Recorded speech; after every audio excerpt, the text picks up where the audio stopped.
Assalamualaikum warahmatullahi wabarakatuh.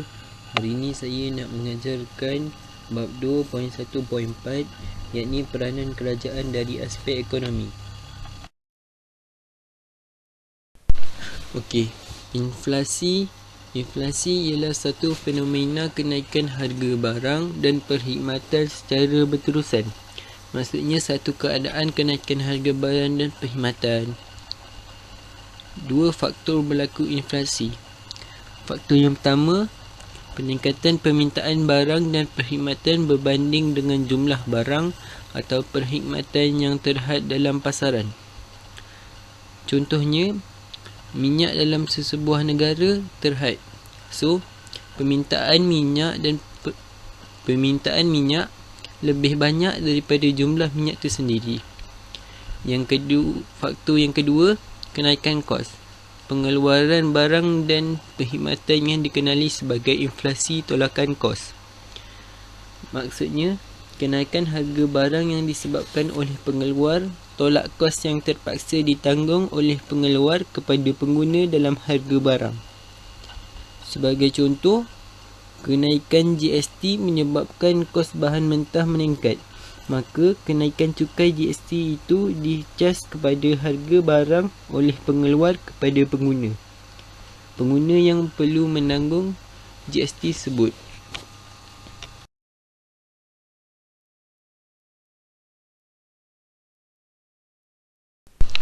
Cara mengatasi masalah inflasi oleh kerajaan. Yang pertama, mengawal kenaikan harga barang. Kerajaan ni mengawal kenaikan harga barang supaya tidak terlalu tinggi dan tidak terlalu rendah. Yang kedua, memastikan kebajikan pengguna dilindungi dan dipelihara. Apabila kenaikan harga barang dikawal oleh kerajaan, maka kebajikan pengguna ini dapat dilindungi dan dipelihara. Okey, yang ketiga, memastikan rakyat tidak terbeban dengan peningkatan harga barang. Apabila kenaikan harga barang telah dikawal oleh kerajaan dan kebajikan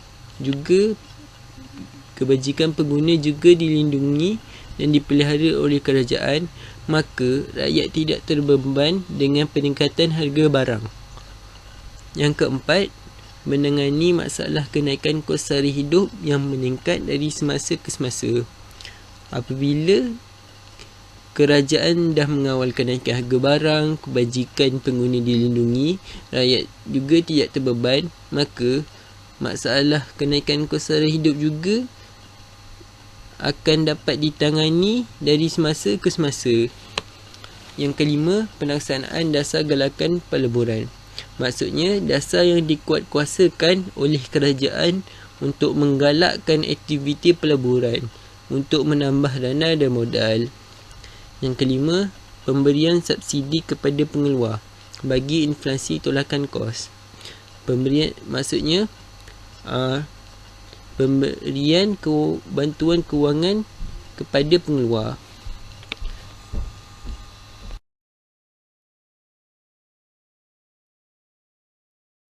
Dua langkah lain mengatasi inflasi. Yang pertama, meningkatkan kadar faedah. Kerajaan berperanan untuk mengurangkan tekanan permintaan terhadap barang atau perkhidmatan dengan menggalakkan penduduk untuk menyimpan wang melalui peningkatan dalam kadar faedah. Kesannya, permintaan akan jatuh dan harga kembali stabil. Yang kedua, dasar kerajaan. Memenuhi keperluan dan kehendak penduduk. Maksudnya, kerajaan perlu memenuhi atau mengikut keperluan dan apa yang penduduk nak. Yang kedua, memberikan harga yang tidak terlalu tinggi. Kerajaan tidak memberikan harga yang tidak terlalu tinggi dan harga yang tidak terlalu rendah. Yang ketiga, menggalakkan pengguna beli produk tempatan. Maksudnya, kerajaan ni menggalakkan supaya pengguna beli produk seperti pisang, produk yang diperbuat dalam negara.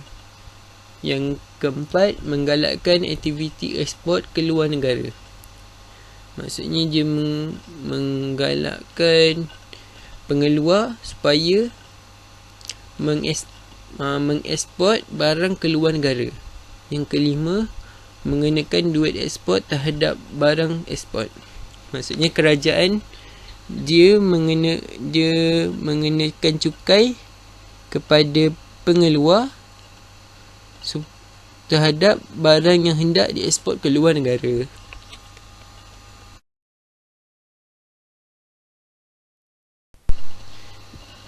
Poin yang kedua ialah deflasi. Deflasi ialah satu keadaan kejatuhan harga barang dan perkhidmatan secara berterusan.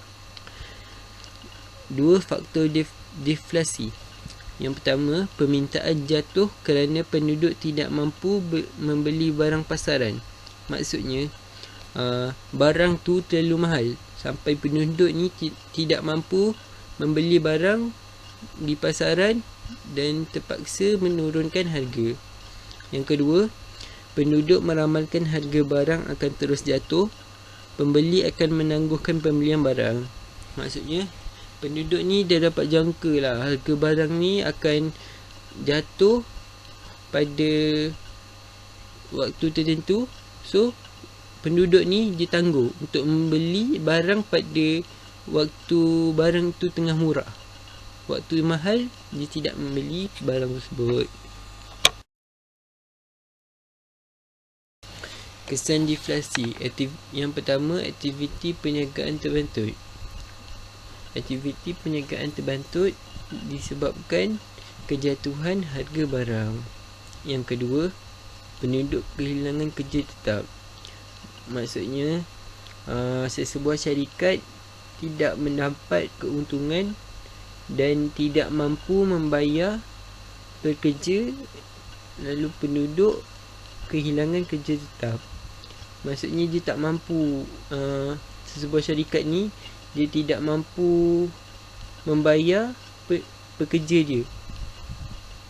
Yang ketiga, kuasa beli penduduk menurun. Maksudnya kalau penduduk tu mempunyai banyak duit, maka kuasa beli penduduk tu akan meningkat. So, kuasa beli penduduk ni dia bergantung kepada kewangan penduduk sendiri. Okey. Peranan kerajaan mengatasi deflasi.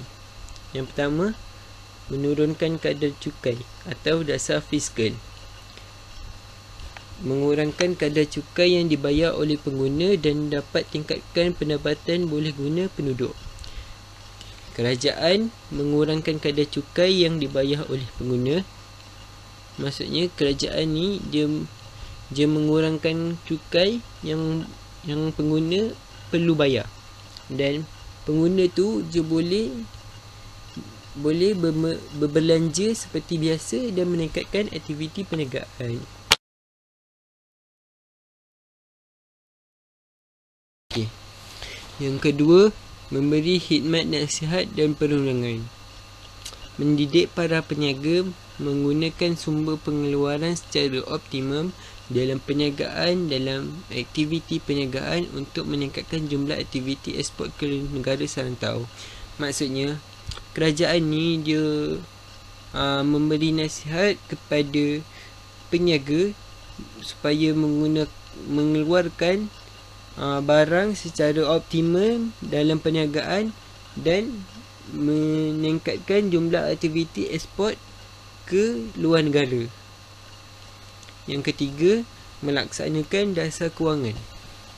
Yang pertama, Bank Pusat menurunkan kadar faedah. Pengguna akan menggunakan simpanan bank dan meningkatkan pembelanjaan. Maksudnya, bank ni akan menurunkan kadar faedah supaya pengguna ni akan berbelanja dan menggunakan duit simpanan sedikit untuk meningkatkan perniagaan. Yang kedua, menurunkan cukai ekspor. Kerajaan menurunkan cukai ekspor supaya dapat menggalakkan aktiviti perniagaan pada peringkat semasa. dia menggalakkan peniaga ni supaya mengeksport barangan mereka ke luar negara. Yang ketiga, meningkatkan permintaan, meningkatkan harga barang serta merancangkan aktiviti dan hasil jualan perniagaan. Maksudnya dia macam membuat diskaun, dia promosi, dia iklan, dia ada dia ada percuma. Yang keempat, hasil pendapatan kerajaan meningkat melalui kutipan cukai korporat dan individu. Maksudnya kerajaan ni dapat pendapatan melalui kutipan daripada cukai korporat dan individu.